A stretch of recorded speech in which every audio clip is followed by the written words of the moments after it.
मध्य के दौरे से आज सुबह प्रधानमंत्री मोदी वापस भारत लौट आए। भारत लौटने पर उनका रॉकस्टार जैसा स्वागत किया गया और प्रधानमंत्री मोदी की अगवानी के लिए बीजेपी अध्यक्ष जेपी नड्डा समेत कई बीजेपी के बड़े नेता एयरपोर्ट पर पहुंचे।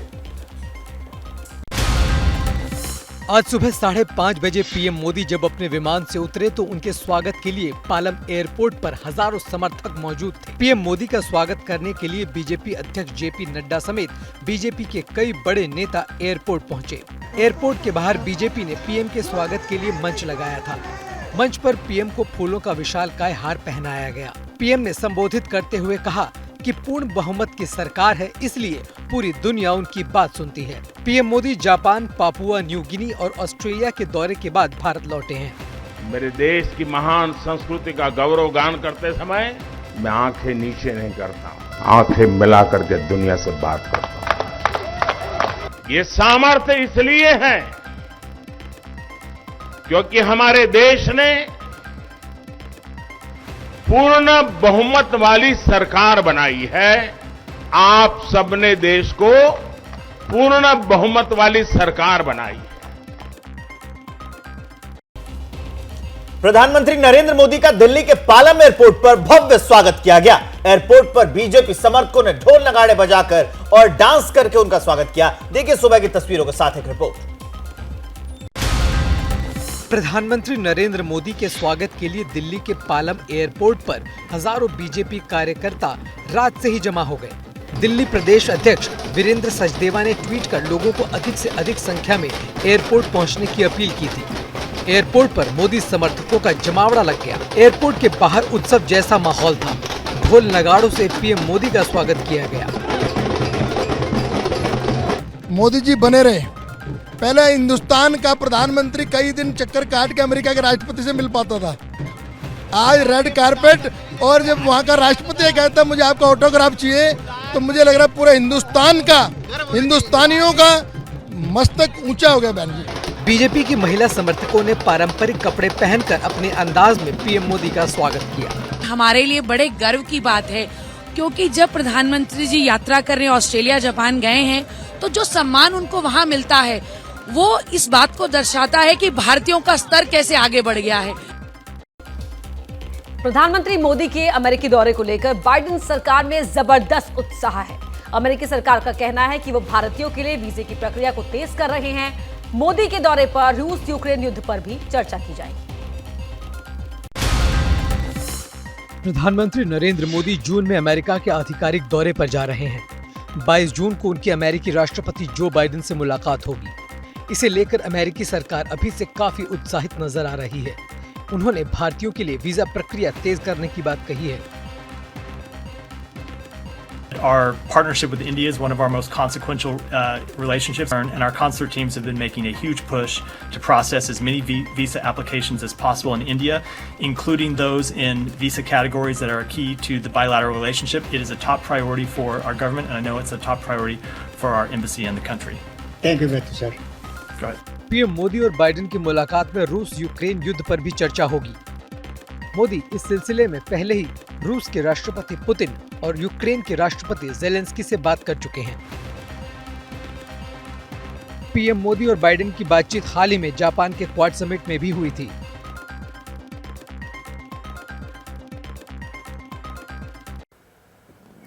और देखिए कि प्रधानमंत्री मोदी कुछ देर पहले ही देश लौटे हैं, लेकिन आते ही वो काम पर लग गए। अब से कुछ देर बाद वो देहरादून से दिल्ली के लिए पहली वंदे भारत एक्सप्रेस को वीडियो कॉन्फ्रेंसिंग के माध्यम से हरी झंडी दिखाकर रवाना करेंगे। दिल्ली और देहरादून तक सफर करने वालों को आज वंदे भारत एक्सप्रेस का तोहफा मिलने वाला है। देहरादून से दिल्ली के आनंद विहार टर्मिनल तक चलने वाली वंदे भारत एक्सप्रेस 110 किलोमीटर प्रति घंटा की रफ्तार से चलेगी। प्रधानमंत्री नरेंद्र मोदी आज सुबह 11 बजे इस ट्रेन को वीडियो कॉन्फ्रेंसिंग के माध्यम से हरी झंडी दिखाकर रवाना करेंगी। उत्तराखंड में ये पहली वंदे भारत एक्सप्रेस ट्रेन होगी। इस ट्रेन में देहरादून से रेल मंत्री अश्विनी वैष्णव खुद सवार होकर दिल्ली आएंगे। देहरादून से दिल्ली के बीच वंदे भारत एक्सप्रेस जिन स्टेशनों से गुजरेगी उस स्टेशनों में कई जगह भव्य स्वागत की तैयारियां हैं। इन्हीं में से एक है मेरठ स्टेशन। मेरठ में दोपहर 3:50 पर वंदे भारत आएगी और इस स्टेशन पर ट्रेन 5 मिनट के लिए रुकेगी। ये पहली ट्रेन है जो कि इस प्रदेश को मिली हुई है, पहली बार मिली है। ट्रेन 18 के नाम से भी ये ट्रेन जानी है। इस ट्रेन में बहुत सारी सुविधाएं हैं। प्रधानमंत्री मोदी वंदे भारत एक्सप्रेस के उद्घाटन के अलावा उत्तराखंड में नई इलेक्ट्रिफाइड रेल लाइनों का भी लोकार्पण करेंगे। चलिए आगे बढ़ते हैं। नए संसद भवन के उद्घाटन को लेकर विपक्षी पार्टियों के बहिष्कार की एनडीए ने निंदा की है। उनका कहना है कि यह संवैधानिक मूल्यों का अपमान है। विपक्षी पार्टियां चाहती हैं कि नए संसद भवन का उद्घाटन पीएम मोदी की जगह राष्ट्रपति द्रौपदी मुर्मू करें।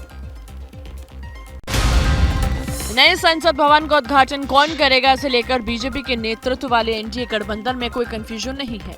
नई संसद का उद्घाटन पीएम मोदी करेंगे, इसे लेकर इनविटेशन कार्ड भी जारी कर दिए गए हैं। एनडीए ने नई संसद भवन के उद्घाटन का बहिष्कार करने वाले 19 राजनीतिक दलों के फैसले की निंदा की है। एनडीए ने अपने बयान में कहा है कि ये केवल अपमानजनक नहीं है, यह हमारे महान राष्ट्र के लोकतांत्रिक, लोकाचार और संवैधानिक मूल्यों का घोर अपमान है।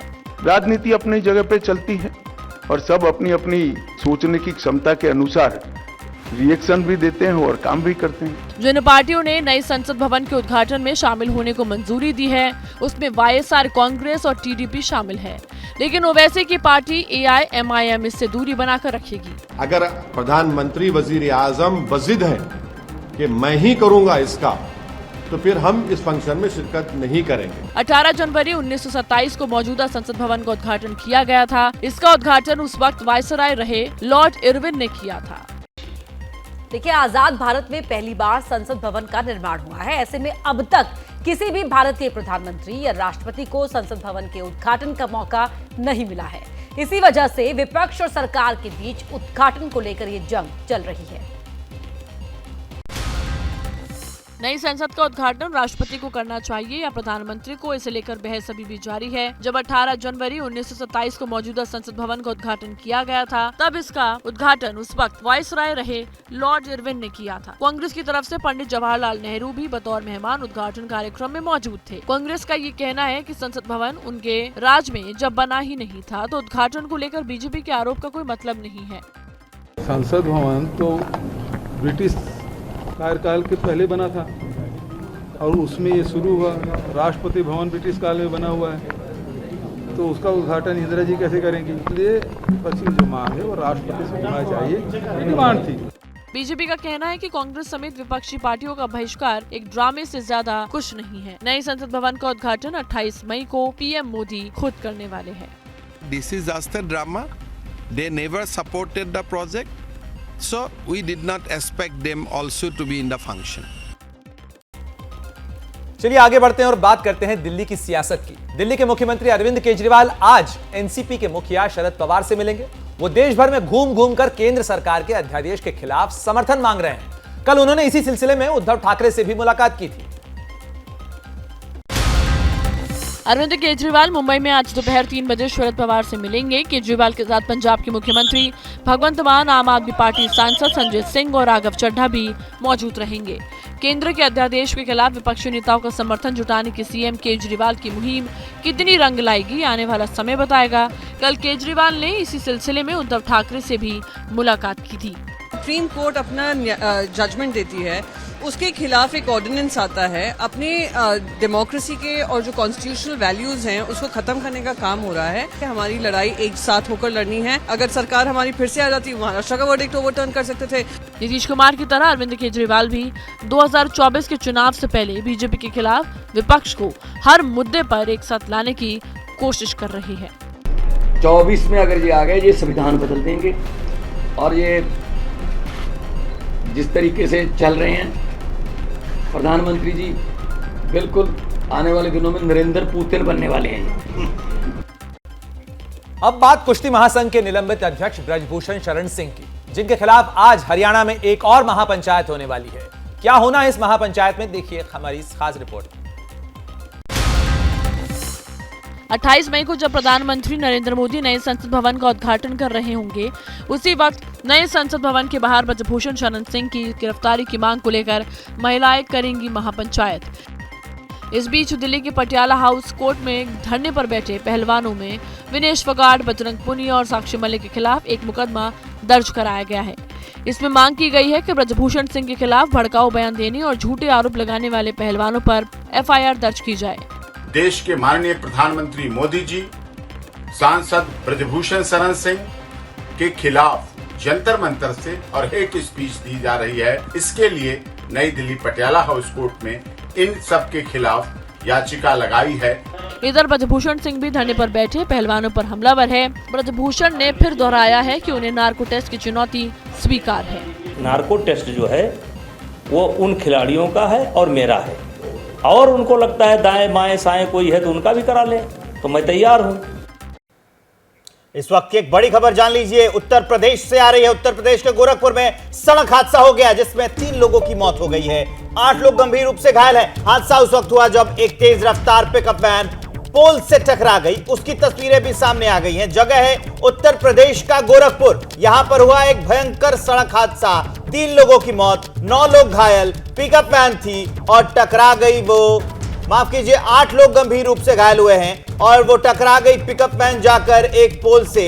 उसके बाद सड़क हादसा हो गया, 3 लोगों की जान चली गई है, 8 लोग घायल हैं। तस्वीरें आपकी टीवी स्क्रीन पर। गोरखपुर में हुआ यह हादसा।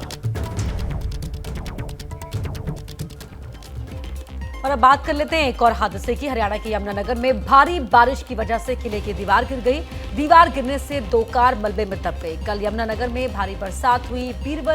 बीरबल फोर्ट की वॉल कार पर जा गिरी, इससे कार को नुकसान पहुंचा है। तस्वीर आपके टीवी स्क्रीन पर। जिस तरीके से किले की दीवार गिरी और पूरा मलबा वहां खड़ी कार पर आ गिरा, इससे कार को भी काफी नुकसान हुआ है। कार क्षतिग्रस्त हुई है। भारी बारिश के बाद यहां बीरबल फोर्ट की जो दीवार थी वो ढह गई।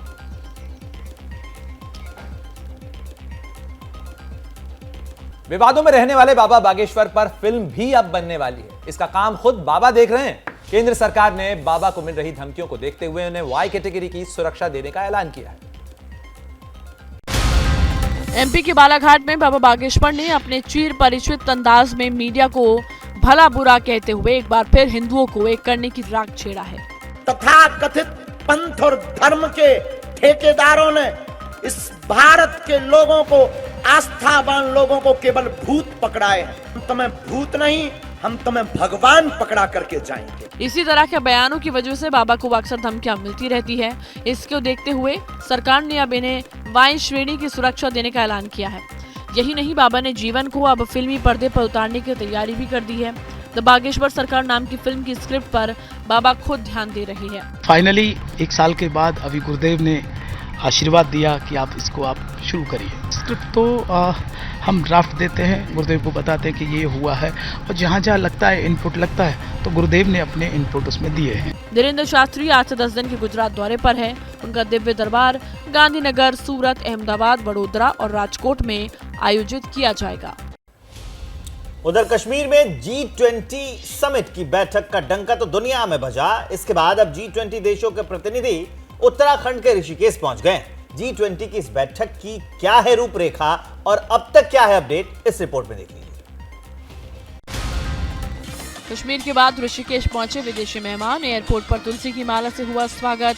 गंगा आरती में भक्तिमय हुआ वातावरण। उत्तराखंड के ऋषिकेश में होने वाले G20 की बैठक की तैयारियां पूरी हो गई है। एंटी करप्शन वर्किंग ग्रुप पर ये बैठक होनी है। 25 मई से 28 मई तक होने वाली इस बैठक में हिस्सा लेने वाले सभी सदस्य जैलीग्रांट एयरपोर्ट पहुंचे तो उत्तराखंड के पारंपरिक अंदाज में तुलसी की माला पहनाकर और छोलिया नृत्य के साथ उनका स्वागत किया गया।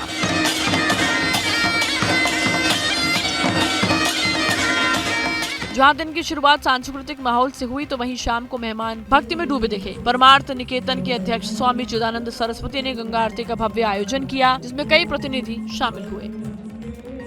आज से शुरू होने वाली इस बैठक के उद्घाटन कार्यक्रम में सीएम पुष्कर सिंह धामी और राज्यपाल लेफ्टिनेंट जनरल गुरमीत सिंह भी शामिल होंगे। 27 मई तक मंथन के बाद 28 मई को G20 के इन सदस्य को नरेंद्र नगर के ओणी गांव का भ्रमण कराया जाएगा और ऋषिकेश में गंगा आरती भी दिखाई जाएगी।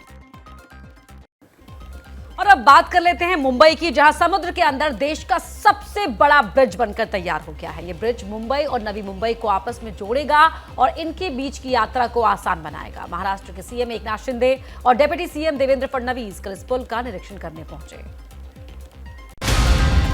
मुंबई में देश का सबसे लंबा bridge Mumbai trans harbour link bridge बनकर तैयार हो गया है। ये ब्रिज मुंबई के साथ ही देश को एक नई पहचान देगा। मुंबई को नवी मुंबई से जोड़ने वाला 22 किलोमीटर का ये ब्रिज दिसंबर महीने में जनता के लिए खोल दिया जाएगा। नवी मुंबई, जहां पर जाने के लिए मुंबई से अगर आप निकलते थे तो करीब 1.5-2 घंटे का सफर करना पड़ता था, लेकिन इस ब्रिज के बनने के बाद ये सफर 15 से 20 मिनट का हो सकता है। भारत देश में समंदर के ऊपर बन रहे इंजीनियरिंग के नायाब नमूने का निरीक्षण करने पहुंचे महाराष्ट्र के सीएम एकनाथ शिंदे और deputy CM Devendra Fadnavis. Deputy CM Devendra Fadnavis seat पर बैठे और सीएम शिंदे के साथ ब्रिज का निरीक्षण किया। उप मुख्यमंत्री जो है वो गाड़ी चलाने जा रहे हैं और मुख्यमंत्री बगल में बैठे हुए हैं। ये पहली तस्वीरें ऐसी होगी जब एक गाड़ी पे जो है मुख्यमंत्री और उप मुख्यमंत्री दोनों बैठे हुए हैं। इस ब्रिज के बनने से मुंबई और नवी मुंबई के साथ ही रायगढ़ और गोवा जाना भी बेहद सरल हो जाएगा। चलिए आगे बढ़ते हुए आपको बता दें कि उत्तर प्रदेश की राजधानी लखनऊ का दिल कहे जाने वाले हजरतगंज में सरेआम गोलियां चलने से सनसनी फैल गई है। बदमाशों ने एक मोबाइल व्यापारी को निशाना बनाया और गोलीकांड को लेकर अखिलेश यादव ने योगी सरकार पर निशाना साधा है। लखनऊ के पौष हजरतगंज इलाके में आने वाली यही नरही बाजार कल देर शाम गोलियों की आवाज से गूंज उठा। यहाँ एक मोबाइल व्यापारी पर अज्ञात बाइक सवार बदमाशों ने 3 से 4 राउंड गोलियां बरसाई और फरार हो गए। व्यापारी का नाम प्रमोद पाल गुप्ता बताया जा रहा है, जो नरही बाजार में मोबाइल की दुकान चलाते हैं। उन्हें गोली किसने और क्यों मारी, इसकी वजह फिलहाल साफ नहीं हो सकी है। पुलिस ने तफ्तीश शुरू कर दी है। सीसीटीवी फुटेज भी खंगाले जा रही है। यहाँ पर एक दुकान है, उनके मालिक हैं प्रमोद गुप्ता। उनकी शाम के समय दुकान के बाहर गोली लग गई है। तो गोली लगने के संबंध में अभी जानकारी प्राप्त हुई है और इनका उपचार जो है ट्रॉमा सेंटर में चल रहा है।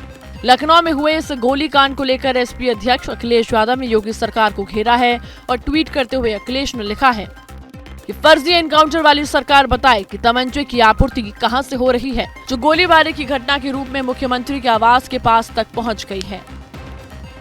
हजरतगंज राजधानी लखनऊ के बीचों बीच स्थित है। यहाँ से सीएम आवास पास ही है।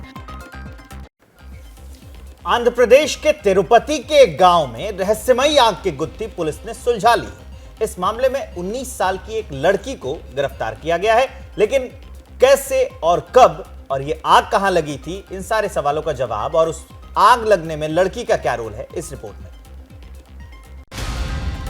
तिरुपति से 15 किलोमीटर दूर सनम बाटला गांव, जहां कुछ दिनों से एक के बाद एक कई घरों में लग रही थी आग, लेकिन आग क्यों और कैसे लग रही थी ये ना कोई तो समझ पा रहा था, ना ही कोई पता लगा पा रहा था।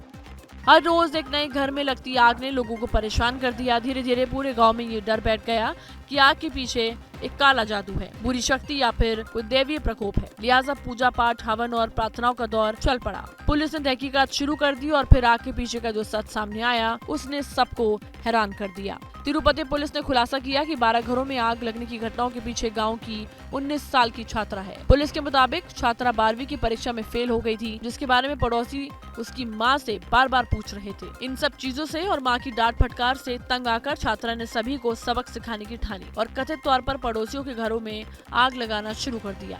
पुलिस के मुताबिक आरोपी छात्रा ने पहले अपने घर में ही आग लगाई, इसके बाद पड़ोसियों के घरों को निशाना बनाना शुरू कर दिया। छात्रा पुलिस की गिरफ्त में है, उसने अपना जुर्म कबूल कर लिया है। और अब बात गुजरात के पाटन की, जहां पानी की पाइपलाइन में मानवीय अवशेष मिलने से हड़कंप मच गया। इसकी डीएनए रिपोर्ट आने के बाद पूरी घटना से पर्दा उठा। एम्बुलेंस में रखे गए मानव अवशेष पाटन के सिद्धपुर में पानी की पाइपलाइन में मिले थे। ये अवशेष किसके हैं, इसको लेकर अब तक राज बना हुआ है, लेकिन अब डीएनए रिपोर्ट आने के बाद इसका खुलासा हो गया है। डीएनए रिपोर्ट से पता चला है कि अवशेष लवीना नाम की लड़की ही है। पुलिस को शक तभी हो गया था जब पिछले कुछ दिनों से सिद्धपुर शहर में पानी की पाइपलाइन में कुछ मानव अवशेष निकल रहे थे, जो लवीना के लग रहे थे। डीएनए रिपोर्ट आने के बाद परिवार वालों ने इस बात को स्वीकार किया और भारी मन से अपनी बेटी का अंतिम संस्कार किया। एना ऊपर हमें जे रिपोर्टों पर बधु हमें पुलिस जे साहेबे जे कीधुं ए अमे आ बॉडी ना पास हमने आप्या अने मुक्तिधाम में आव्या। एनी जे थती थी अंतिम विधि जे विधि ए अमे करी छे। 18 मई को पाटन में पानी की पाइपलाइन में लवीना की आधी लाश फंसी हुई मिली थी। इसकी वजह से पूरे शहर में पीने के पानी में बदबू आने लगी थी। सिर्फ धड़ का हिस्सा मिलने की वजह से लाश की पहचान नहीं हो सकी थी। पाटन शहर की पाइपलाइन की सफाई का काम अभी भी जारी है। और अब बात एक और मौत की गुत्थी की। भोजपुरी अभिनेत्री आकांक्षा दुबे की मौत की गुत्थी अब तक पूरी तरह से सुलझ नहीं पाई है कि अब भोजपुरी फिल्मों के प्रोड्यूसर और डायरेक्टर की संदिग्ध हालत में मौत की खबर आई है। फिल्मकार सुभाष चंद्र तिवारी का शव होटल के कमरे में मिला है। पुलिस मौत के पीछे की वजह तलाशने में जुटी है। सोनभद्र के इसी तिरुपति बसेरा होटल में सुभाष चंद्र तिवारी का शव उनके कमरे के बेड पर संदिग्ध हालत में मिला। सुभाष 11 मई को अपनी फिल्म दो दिल बंधे एक डोरी से की शूटिंग के सिलसिले में 40 लोगों की यूनिट के साथ सोनभद्र आए थे। तब से वो इसी होटल में रह रहे थे। मंगलवार को फिल्म की शूटिंग सोनभद्र में पूरी हो गई। सुभाष ने स्टाफ को पेमेंट किया, हीरो हीरोइन को एयरपोर्ट रवाना किया, फिर अपने कमरे में आकर सो गए। सुबह जब वो कमरे से काफी देर तक बाहर नहीं निकले तो पुलिस को खबर दी गई और पुलिस जब किसी तरह अंदर दाखिल हुई तो सुभाष का शव बेड पर मिला। होटल मालिक से पुलिस को ये भी पता चला है कि मंगलवार रात सुभाष तिवारी की तबीयत कुछ खराब थी। उन्होंने कोई दवा भी ली थी। सुभाष तिवारी की अचानक मौत की खबर से भोजपुरी फिल्म इंडस्ट्री सन्न है। पुलिस फिलहाल मौत का सच जानने में जुटी है। शव को जो है वो पोस्टमार्टम के लिए भेजा गया है। पुलिस मौके पर पहुंची है तो उनके शव को कब्जे में लिया है। पोस्टमार्टम की रिपोर्ट आने के बाद जो भी वैधानिक कार्रवाई बनती है, जिस भी प्रकार की रिपोर्ट आती है, अग्रिम कार्रवाई इसमें सुनिश्चित की जाएगी। सलमान खान को धमकी देने वाले गैंगस्टर लॉरेंस बिश्नोई को गुजरात से दिल्ली लाया गया है। उसे तिहाड़ जेल में रखा गया है। गुजरात पुलिस लॉरेंस को ड्रग्स की स्मगलिंग के केस में पूछताछ के लिए गुजरात ले आई थी।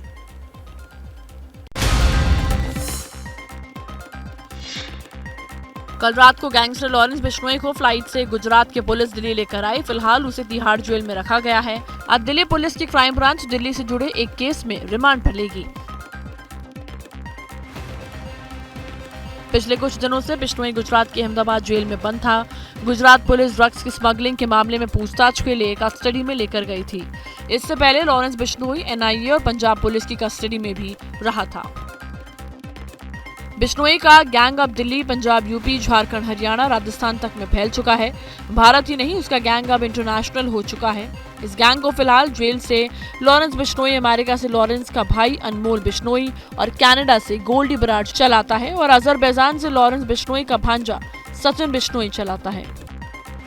लॉरेंस बिश्नोई पर पंजाबी गायक सिद्धू मूसेवाला की हत्या की साजिश रचने का आरोप है। कुल मिलाकर बिश्नोई के खिलाफ अभी 22 मुकदमे हैं और उसके खिलाफ 7 मामलों में जांच चल रही है। देखिए, देश के अधिकतर शहरों में इस समय भीषण गर्मी पड़ रही है। इस दौरान आग की घटनाएं भी सामने आ रही हैं, खासतौर से चलती कारों में। अगर आप भी कार का इस्तेमाल करते हैं तो आपको भी सावधान रहने की आवश्यकता है और इस रिपोर्ट को गौर से देखने की जरूरत है।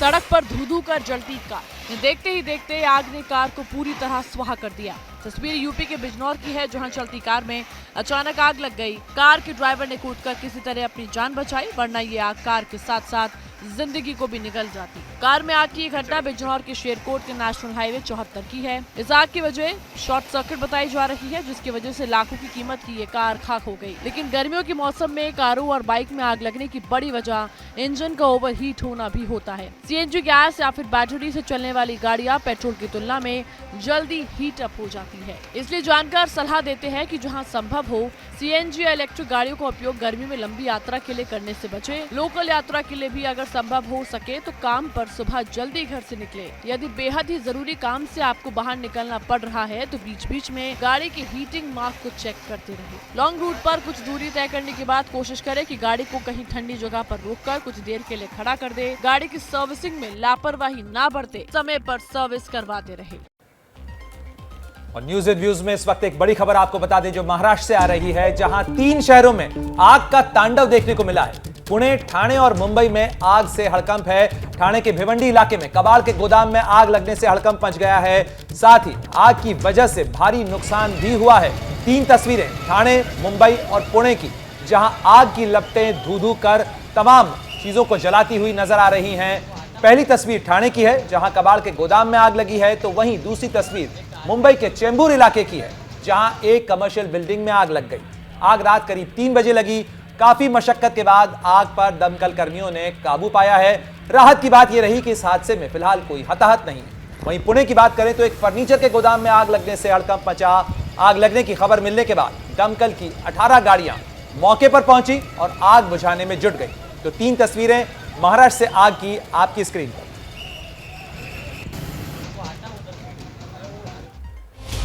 और अब मौसम को लेकर अहम अपडेट। भीषण गर्मी से तपती राजधानी दिल्ली के लिए बड़ी राहत की खबर है। यूपी से पंजाब और राजस्थान से जम्मू कश्मीर तक का मौसम, उसका मिजाज बदल गया है। देखिए ऑल इंडिया वेदर रिपोर्ट। भीषण गर्मी और लू के थपेड़ों ने दिल्ली वासियों को कई दिन से परेशान कर रखा था, पर अब गर्मी से दिल्ली का पीछा छूट गया है। मौसम विभाग के मुताबिक दिल्ली समेत पूरे भारत से हीट वेव की विदाई हो गई है। अब तापमान नीचे आएगा और बादल छाए रहेंगे। दिल्ली, यूपी, राजस्थान, पंजाब और हरियाणा जैसे राज्यों के लिए तूफान, बारिश और ओलावृष्टि का ऑरेंज अलर्ट तक जारी हो गया है। उधर पहाड़ी इलाकों में अगले 2-3 दिन भारी बारिश की चेतावनी है। राजस्थान में तो कई जगह जबरदस्त बारिश भी शुरू हो गई है। जयपुर में बारिश हुई तो सीकर में इतनी बारिश कि निचले इलाकों में पानी भर गया, जिसकी वजह से लोग जाम से भी जूझते नजर आए। उधर हिमाचल के शिमला में जोरदार बारिश देखने को मिली है, जबकि जम्मू कश्मीर और उधमपुर जिले में कई जगह भारी बारिश के साथ ओले भी पड़े हैं। इस बीच जम्मू कश्मीर में भारी बारिश के साथ पहाड़ों पर हिमपात का नया अलर्ट जारी हुआ है। हाईवे पर भूस्खलन की आशंका भी जताई गई है। राजौरी और पुंछ जैसे जिलों में लोगों को नदी नालों से दूर रहने की हिदायत दी गई है। अब आपको लिए चलते हैं यूरोप के देश इटली, जहां कुदरत की ऐसी मार पड़ी है कि हजारों लोग त्राहिमाम कर रहे हैं। क्यों, इस रिपोर्ट में देखिए। हेलीकॉप्टर से ली गई तस्वीरें दुनिया के सबसे विकसित देशों में शुमार इटली की है।